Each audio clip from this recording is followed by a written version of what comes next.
윤석열 대통령이 오늘 새벽 주요 정상과 연쇄 외교전을 가졌습니다.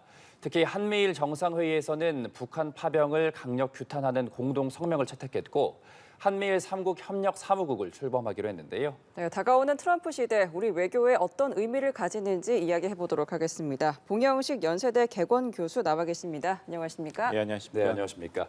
네, 오늘 새벽 페루에서 한미일 정상회담이 열렸습니다. 좀 의미할 만한 성과가 나왔다는 평가가 있는데 우선 북한의 러시아 파병이 유엔 결의 위반임을 밝혔고 이제 세 나라 공동 성명이 강력 규탄한다고 나왔습니다. 어떤 의미를 가진다고 보십니까? 이제 혹자께서는 우크라이나 전쟁이 왜 우리의 전쟁이냐, 우리가 너무 과잉 대응을 해서는 안 된다. 비록 북한이 러시아에 파병을 했지만 의견 이견이 있습니다. 또 한편에서는 이것은 우리의 전쟁이기 때문에 단호하게 대응해야 된다. 근데 윤석열 정부는 그 중간 단계인 북한과 러시아의 전략적 협력의 단계를 봐서 우리가 적절하게 단계적으로 대응하겠다고 했습니다. 예. 여기 이런 적절한 단계적 대응에 대한 미국과 일본의 그런 지지를 다시 한번 국제법 차원에서 확인한 것이라고 보면 되겠습니다. 왜냐하면 러시아가 그 유엔 안보리에서 상임이사국 중에 하나이지 않습니까? 예. 그렇지만 이런 러시아가 유엔의 안보 상임이사국으로서는 어울리지 않는 무책임한 행동을 계속하고 있다. 이런 국제법적 차원에서 비단 이것은 한국의 안보 위협 차원이 아니라 국제 체제에 대한 중대한 위협이다. 이런 러시아와 북한의 전략적 군사적 협력을 묵과해서는 안 된다. 책임 있는 행동을 촉구한 그런 다자 협력 차원에서의 합의를 이끌어낸 것은 분명히 큰 성과라고 하겠습니다. 네, 또 한미일 공동 성명에서는 한반도의 완전한 비핵화라는 문구가 명시가 됐습니다. 자유, 평화, 번영의 한반도라는 윤 대통령의 비전에 대한 바이든 대통령의 지지와 또 이시바 총리의 지지가 있었는데요. 이에 대한 북한의 반응 어떨까요? 북한 측에서는 이제 비난을 한다든지 무반응으로 일관할 것으로 보입니다. 왜냐하면 이제 북한 입장에서는 그동안 이제 공동 가치에 기반한 이런 북한의 책임 있는 행동 변화를 촉구해온 미국, 일본, 한국의 메시지에 대해서는 일관 부정적인 입장으로 대응해 왔습니다. 그래서 이 입장이 이제 임기가 얼마 남지 않은 바이든 행정부의 위치를 생각해 봤을 때는 이제 트럼프 행정부의 이제 시작 1월 20일이죠, 내년. 그것을 기다리면서 전략적으로 대응할 것으로 보입니다. 예.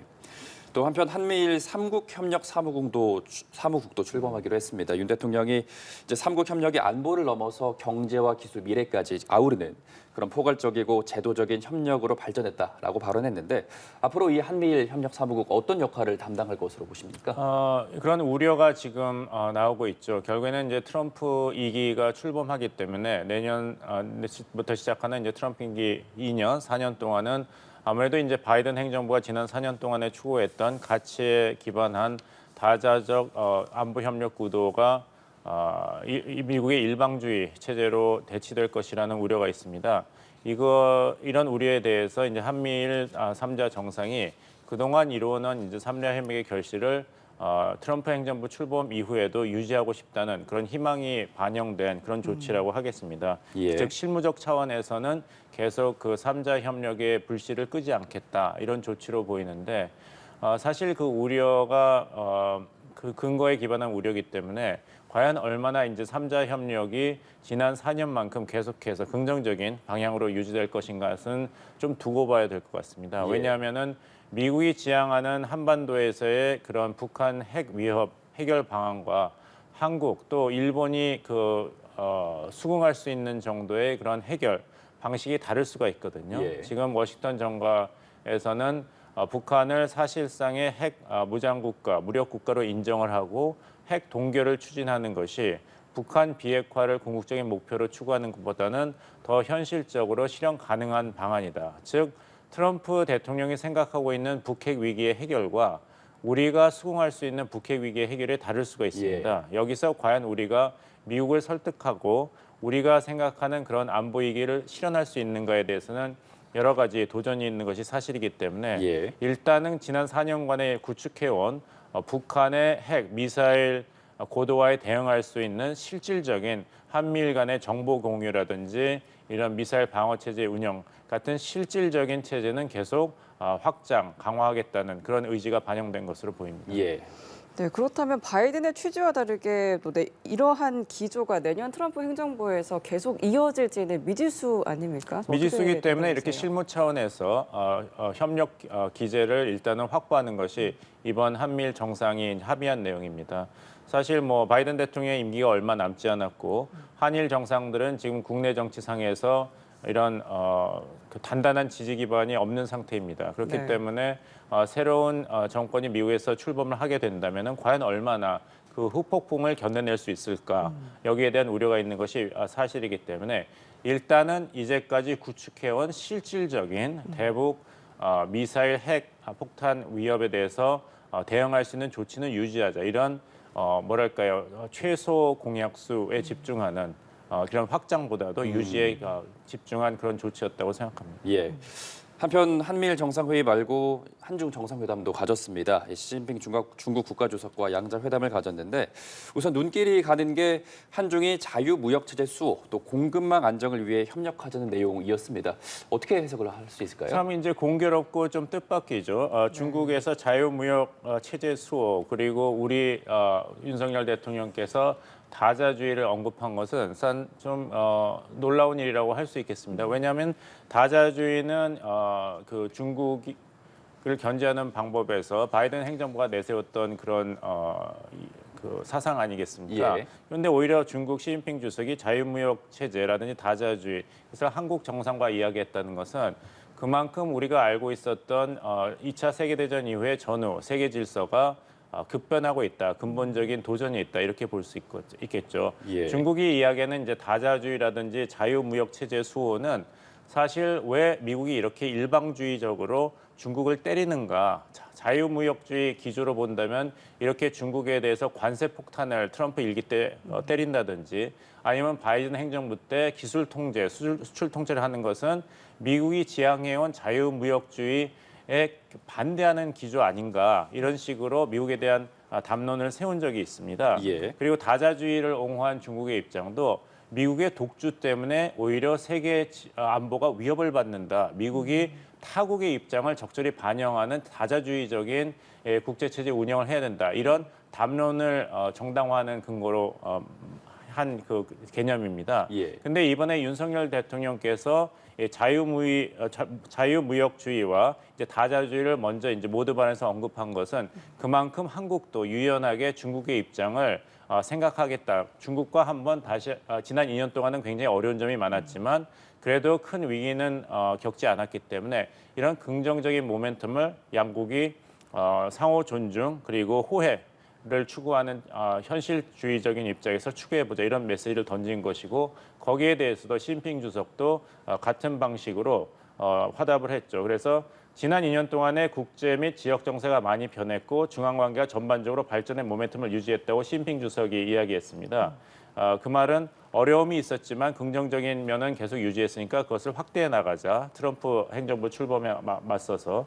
그리고 시진핑 주석이 정세가 어떻게 변하든 중한 양국은 수교의 초심을 고수하고 설린 우호의 방향을 지키며 호혜 상생의 목표를 견제하자. 지리적으로 가까운 이웃 국가 아닌가. 예전에는 지리적으로 중국과 한국이 가깝다는 말을 중국 정부에서는 위협하는 차원에서 이야기했습니다. 예. 너무 미국 측에 붙지 말아라. 한반도가 어떻게 중국 본토에서 떨어져 나가겠는가. 미국한테 기대하는 것은 결국에 가서는 물거품이 될 것이다.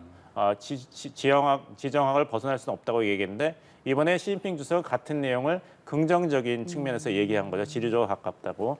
초심을 고수해야 된다는 이야기도 이전에는 위협하는 근거로 이야기했습니다.